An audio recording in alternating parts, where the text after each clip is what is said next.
Welcome friends. গতকাল supreme কোর্টে রাজ্য সরকারি কর্মী শিক্ষকদের যে ডিএ মামলা উঠেছিল, সেখানে শুনানিতে কি হয়েছে সকলেই মোটামুটি জানেন।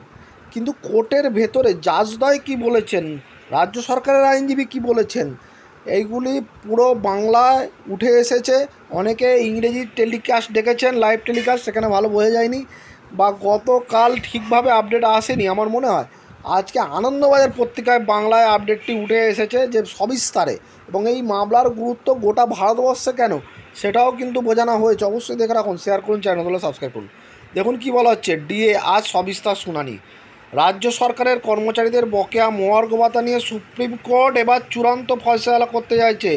আজ রাজ্য সরকার বকেয়া ডিএ মেটানোর সিদ্ধান্ত নিতে সুপ্রিম কোর্টের কাছে 2 মাস সময় চেয়েছিল, কিন্তু সুপ্রিম কোর্ট জানিয়ে দিয়েছে মঙ্গলবারই এই মামলার বিস্তারিত শুনানি হবে। প্রয়োজনে টানা শুনানি করে সুপ্রিম কোর্ট চূড়ান্ত ফয়সালা করবে। এই মামলার গুরুত্ব বুঝিয়ে আজ বিচারপতি সঞ্জয় কারোল ও বিচারপতি প্রশান্ত কুমার মিশ্রের বেঞ্চ জানিয়েছেন এই মামলার প্রভাব গোটা দেশে পড়বে। আইনজীবীদের ব্যাখ্যা, এর কারণ এই মামলায় মহার্ঘ ভাতা সরকারি কর্মচারীদের আইনি অধিকার কিনা তা নিয়ে রায় দিতে পারে সুপ্রিম কোর্ট, কারণ রাজ্য সরকার ডিএ কর্মচারীদের অধিকারের মধ্যে পড়ে না বলে যুক্তি দিয়েছে। গত 16ই মে সুপ্রিম কোর্ট রাজ্য সরকারকে 6 সপ্তাহের মধ্যে বকেয়ার 25% মিটিয়ে দিতে বলেছিল, কিন্তু রাজ্য সরকার হলফনামা দিয়ে জানান এর জন্য 6 মাস সময় প্রয়োজন।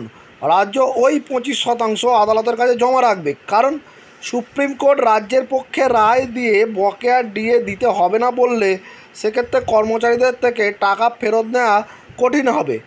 আজ রাজ্যের আইনজীবী অভিষেক মনু সিংভি বলেন, রাজ্য সরকার এ বিষয়ে কমিটি তৈরি করেছে। কত টাকা বকেয়া দিতে হবে তা নির্ধারণ করা প্রয়োজন। এর জন্য 2 মাস সময় দেওয়া হোক। শুনানিতে রাজ্য সরকারের ও বিভিন্ন কর্মচারী সংগঠনগুলির আইনজীবীদের সওয়াল করতে কার কত সময় লাগবে তা আজ জেনে নিয়েছেন বিচারপতিরা।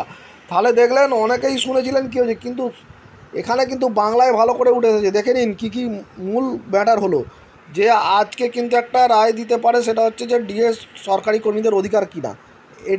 এই রায়টা শুধুমাত্র পশ্চিমবঙ্গের সরকারি কর্মীদের নয়, গোটা ভারতবর্ষের কেন্দ্রসহ রাজ্য সরকারি কর্মীদেরও কিন্তু ওপর প্রভাব পড়বে, যে এই ডিএ অধিকার কি অধিকার নয়।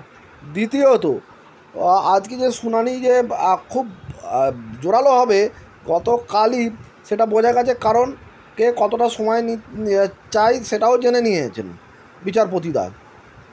এছাড়া রাজ্য সরকারও কিন্তু যে ডিএ দেবে না সেটা বলছে না, তার কারণ রাজ্য সরকার বলছে আমি কমিটি করেছি এবং যেটা হিসাব নিকাশ করতে আরও 2 মাস সময় দেওয়া হোক। সুতরাং একটা পজিটিভ দিকও রয়েছে।